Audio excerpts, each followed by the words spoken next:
Hello everyone, ఈ 2026లో మనం ఒక మీడియా ఛానల్ పెట్టబోతాం.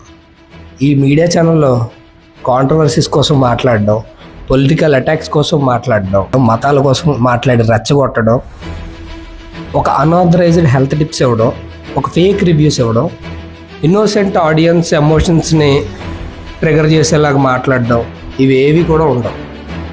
సో మనం ఈ అన్నిటికి డిఫరెంట్గా ఎవరన్నా క్రిటిసైజ్ చేస్తే దాన్ని ఒక కన్స్ట్రక్టివ్ వేలో క్రిటిసైజ్ చేయడం, బ్యూరోక్రాట్స్ని అకౌంటబిలిటీ కోసం అడగడం, క్రైమ్ జరిగిన దాని వెనకాల మోటివ్ ఆఫ్ ద క్రైమ్ ఏంటో చెప్పడం, ఒక రాజకీయ నిర్ణయం తీసుకుంటే దాని వెనకాల స్ట్రాటజీస్ కోసం మాట్లాడడం, గవర్నమెంట్ ఏదైనా పాలసీ ఇంట్రడ్యూస్ చేస్తే ఆ పాలసీ వెనకాల ఉన్న ఐడియా కోసం డిస్కస్ చేయడం, అసలు ఏం జరిగిందో ఎందుకు జరిగిందో అనలైజ్ చేసి చెప్పడమే ఈ మీడియా యొక్క ముఖ్య ఉద్దేశం.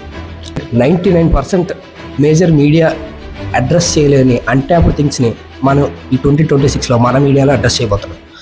ఇవన్నీ స్టూడియోలోనే ఉండి మాటలు చెప్పకుండా గ్రౌండ్లో పబ్లిక్ ఒపీనియన్ కూడా ముందు తీసుకుంటాం.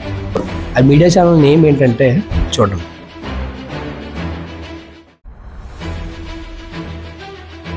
Please do follow state pulse media. I need all your support.